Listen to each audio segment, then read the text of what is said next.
Linear fashion में story बताऊंगा। हमें पता चलता है कि अमेरिका में क्राइम बहुत बढ़ गया था। इस क्राइम को रोकने के लिए गवर्नमेंट ने एक न्यू वे निकाला।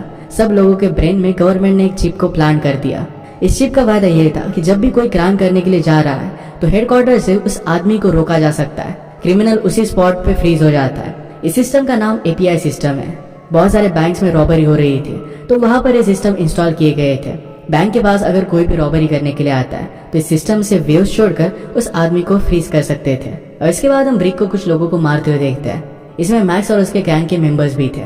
ब्रिक उन लोगों को क्यों मार रहा था, इसके पीछे का रीजन हमें आगे पता चलेगा। नेक्स्ट सीन में हमें बताया जाता है कि ब्रिक अपने ब्रदर रॉय के साथ एक गैंग चलाता है जो मिलकर रॉबरी करते हैं।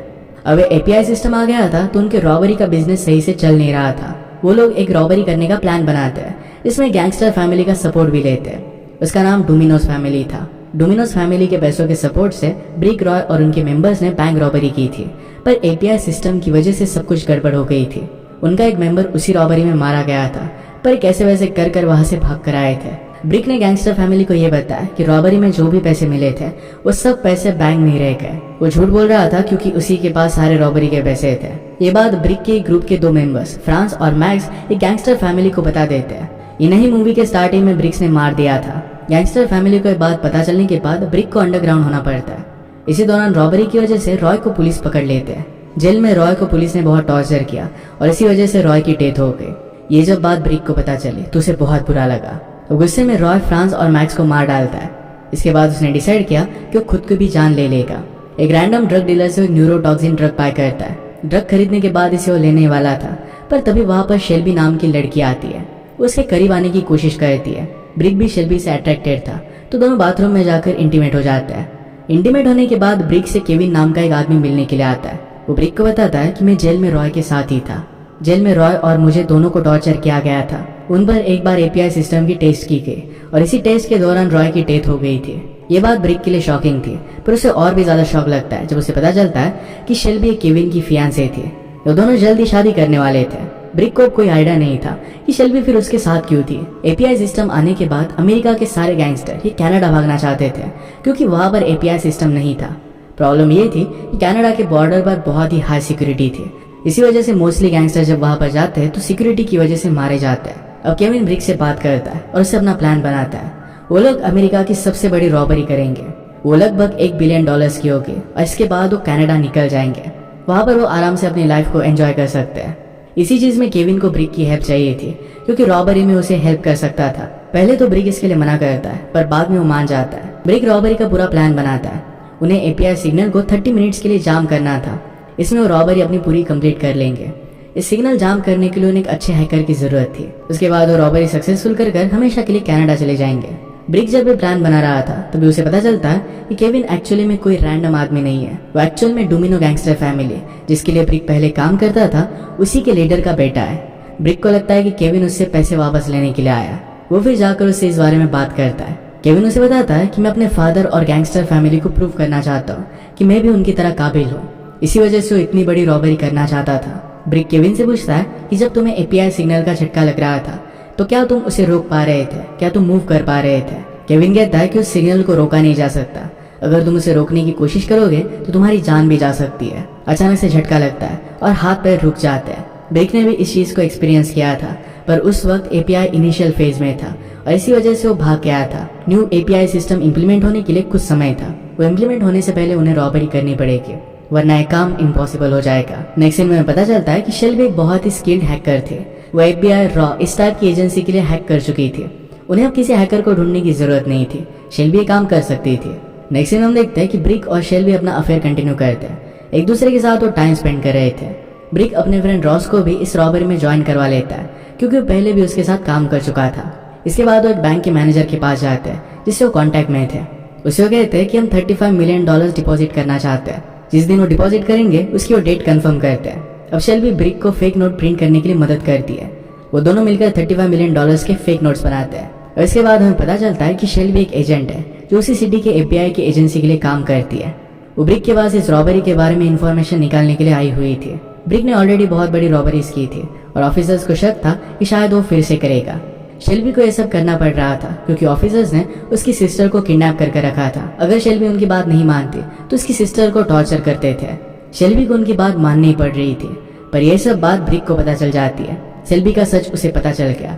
नेक्स्ट सीन में ब्रिक केविन के साथ उसके फादर से मिलने के लिए जाता है। हमें पता चलता है कि केविन को कुछ समय पहले एक ग्रुप ने मारने की कोशिश की थी, जिसे उसके फादर ने भेजा था। उनकी फैमिली हर कोई इंटरनली एक दूसरे को हिट करता था। इस बात को जानने के बाद केविन बच गया है। उसके फादर उसे शूट करने की कोशिश करते हैं। शूट करने के बाद केविन सिर्फ इंजर्ड होता है, पर अपने फादर को एक्स से मार डालता है। और इसके बाद फादर की सारी सिक्योरिटी ब्रिक और केविन पर अटैक करने के लिए मेन रूम में आ जाते हैं, पर तभी वहां पर केविन और ब्रिक एक सीक्रेट डोर से वहां से बाहर निकल जाते हैं। निकलते वक्त सेल्फ डिफेंस में केविन अपनी सिस्टर को भी शूट कर देता है। यहाँ से बचने के बाद ब्रिक सीधा शेल्बी के पास आता है। उसे बताता है कि मुझे तुम्हारे बारे में सब कुछ पता चल चुका है। शेल्बी कहती है कि मुझे इसे मजबूरी में करना पड़ रहा है, इसी वजह से मुझे उनकी बात माननी पड़ रही है। तभी वहां पर ब्रिक के ऊपर गैंगस्टर फैमिली के कुछ मेंबर्स अटैक कर देते हैं। उनका पीछा करते हुए वहां तक वो पहुंच गए थे। वो ब्रिक से केविन का लोकेशन पूछने के लिए उसे टॉर्चर करने लगते हैं। शेल्बी उनसे कहती है कि मैं केविन की फियांसी हूँ, तो लोग ये जानने के बाद शेल्बी को ही अपने साथ लेकर जाते हैं ताकि केविन उनके पास वापस आ जाए। यहाँ हम देख सकते हैं कि मूवी के स्टार्टिंग में हमने ब्रिक को फ्रांस को मारते हुए देखा था। उस ब्लास्ट में फ्रांस बच गया था, उसकी पूरी बॉडी जल गई थी। वो अब जिंदा है और गैंगस्टर फैमिली के साथ काम कर रहा था। वो ब्रिक को टॉर्चर करने के लिए वैन में आग लगा देता है और उसे वहीं पर मरने के लिए छोड़ देता है। तभी वहां पर रॉस आ जाता है और सबसे पहले फ्रांस को मार डालता है। उसने ब्रिक को वैन से निकालकर उसकी जान बचा ली। अब यहाँ से सीधा ब्रिक शेल्बी को बचाने के लिए जाता है। गैंगस्टर फैमिली के बहुत सारे मेंबर्स ने उस पर अटैक किया, पर ब्रिक सबको मार डालता है। ये जब फाइट चल रही थी तो शेल्बी को वहां से वो लोग लेकर जाते हैं। हम शेल्बी को देखते हैं जिसके शरीर में फोर्सफुली उन लोगों ने ड्रग इंजेक्ट किया था। उसे असॉल्ट करने की कोशिश करने वाले थे। वहां पर ब्रिक आ जाता है और उस गैंगस्टर मेंबर को मार डालता है। यहाँ हम देख सकते हैं कि ब्रिक और शेल्बी एक दूसरे से प्यार करने लग गए थे। अब सब फाइनली अपने रॉबरी के प्लान को एग्जीक्यूट करने का फैसला करते हैं, क्योंकि उनके पास सिर्फ 24 आवर्स ही थे। 24 आवर्स के बाद एपीआई सिस्टम इम्प्लीमेंट होने वाला था। इसके बाद रॉबरी करना इम्पॉसिबल हो जाएगा। वो प्लान बनाते कि शेल्बी अपने एफबीआई एजेंट की आइडेंटिटी से ऑफिसर को संभाल लेगी। वह सबसे पहले एपीआई टावर में जाएगी। एपीआई सिस्टम को 30 मिनट्स के लिए हैक करके रोक देगी। वो फिर सक्सेसफुली रॉबरी कर लेंगे। दूसरी तरफ ब्रिक और केविन का प्लान था कि वो दोनों बैंक को लूटने का काम करेंगे। सबसे पहले वो फेक नोट डिपॉजिट करने के बहाने से बैंक में जाएंगे। एक बार वो अंदर आ गए तो अपनी टीम की मदद से वो पूरा बैंक लूट पाएंगे। अब रॉबरी का फाइनल डे आता है। शेल्बी सबसे पहले खुद को एफबीआई एजेंट बताकर एपीआई सिस्टम में चली जाती है। वहां पर वो टावर के मॉडरेटर को सीड्यूस करती है। नेक्स्ट मोमेंट पर उसी पर गन पॉइंट कर चेयर से उसे बांध देती है। दूसरी तरफ ब्रिक अपने कार से फेक नोट्स निकालकर बैंक में डिपॉजिट करने के लिए जाता है। सभी नोटों को बैंक मैनेजर को दे देता है। बैंक मैनेजर को चेक करना था कि ये नोट असली है या नकली, तो उसे वो जला कर देखता है। उसे पता चल जाता है कि सभी नोट फेक है। ब्रिक के ऊपर वहां के सिक्योरिटी गार्ड शूट करने लगते हैं। ब्रिक खुद को बचाकर वहां से निकल जाता है। ब्रिक डायरेक्टली बैंक के लॉकर में आ गया था और इसके बाद यहाँ से आगे का रॉबरी का काम केविन संभालता है। सबसे पहले केविन अपने साथ लाया हुआ डायनामाइट को लॉकर पर प्लांट करता है। अगले ही सेकंड में वहां पर ब्लास्ट हो जाता है। सारी सिक्योरिटी उन्हें ढूंढते हुए लॉकर के पास आ जाती है। ब्रिक, केविन और रॉस तीनों मिलकर लॉकर के पैसों को सेफली अपने ट्रक में रखते हैं। ट्रक में पैसे रखते हुए रॉस ब्रिक को कहता है कि अब हमारे पास सिर्फ 6 मिनट्स है। 30 मिनट्स के लिए एपीआई सिस्टम हैक हुआ था, उसमें से अब सिर्फ 6 मिनट्स बाकी थे। ब्रिक को अब जल्दी काम फिनिश करना पड़ेगा। ये जब सब काम चल रहा था तो एपीआई सिस्टम के ऑफिसर्स सिस्टम को वापस से रिस्टार्ट कर देते हैं। सिग्नल स्टेबल होने की वजह से सिग्नल पूरे टावर में फैल जाता है। इसके बाद ब्रिक और रॉस अपनी जगह से हिल भी नहीं पाते। उनके सर में बहुत ज्यादा दर्द होने लगता है। यहाँ हैरानी की बात यह थी कि केविन इस एपीआई सिस्टम में भी बड़े आराम से मूव कर पा रहा था। ऐसा लग रहा था कि इसका उस पर कोई भी इफेक्ट नहीं हो रहा। केविन फिर रॉस को शूट कर देता है। ब्रिक ने उसे पूछा कि तुम ऐसा कर क्यों रहे हो। केविन तभी रॉस को शूट कर मार डालता है। ब्रिक बहुत ही कंफ्यूज हो गया था कि केविन उन्हें धोखा क्यों दे रहा है। केविन ब्रिक को बताता है कि रॉय की जान पुलिस ऑफिसर्स ने नहीं तो मैंने ली थी। एक्चुअल में जेल में रॉय और केविन के बीच में फाइट करवाई गई थी। एपीआई सिस्टम के अंदर 2 ह्यूमंस कैसे परफॉर्म करते हैं ये ऑफिसर्स को देखना था, उसी वजह से उनकी फाइट हुई थी। इस फाइट में रॉय केविन पर भारी पड़ रहा था। वो केविन को मारने वाला था, तभी एपीआई की इंटेंसिटी रॉय पर बढ़ा दी जाती है। केविन फिर रॉय को मारने लग गया। रॉय पर बहुत ही ज्यादा असर हो रहा था, इसी वजह से वो खुद को कंट्रोल नहीं कर पाता। केविन ने फिर रॉय को मार डाला था। केविन को पता था कि ब्रिक ही रॉय का ब्रदर है। अगर ये सब बात उसे पता होती तो ब्रिक उसका कभी भी साथ नहीं देता। वो कहता है कि मैंने तुम्हें बताया कि पुलिस ने ये सब किया था ताकि तुम उनके खिलाफ रिवेंज ले सको, इस रॉबरी को तुम अच्छे से कर सको। वो बातों बातों में उसे ये भी बताता है कि एपीआई सिस्टम से कैसे बचा जा सकता है। ये सब सुनते हुए ब्रिक केविन को मारने के लिए गन उठाता है। केविन ही ब्रिक को शूट करता है। ब्रिक की कंडीशन बहुत ही खराब हो गई थी। केविन ब्रिक को मारने वाला था, तभी ब्रिक हंसने लग गया। केविन इस बात से कंफ्यूज हो जाता है। तभी पीछे से एपीआई एजेंट आ गए थे और वो केविन को मार डालते हैं। वो ब्रिक के पास आए और कहते हैं कि हम तुम्हें नहीं मारेंगे, क्योंकि ऑलरेडी तुम्हें 2 गोलियां लग चुकी है। वो ब्रिक को वैसे ही तड़पता छोड़कर वहां से जाने वाले थे। जाते जाते एक एजेंट ब्रिक से कहता है कि मैं शेल्बी का अच्छे से ख्याल रखूंगा। ब्रिक इस बात से बहुत ज्यादा गुस्सा हो जाता है। अपने पॉकेट में रखा हुआ पॉइजनस ड्रग की टैबलेट्स वो ले लेता है। ये टैबलेट्स लेने की वजह से अब वो मूव कर पा रहा था। उन दोनों एजेंट्स को वहीं पर वो शूट कर देता है। दूसरी तरफ हम शेल्बी को देखते हैं, जिसे एक पुलिस ऑफिसर ने पकड़ लिया था। वो उसे पूछ रहा था कि इस रॉबरी में तुम्हारा रोल क्या है।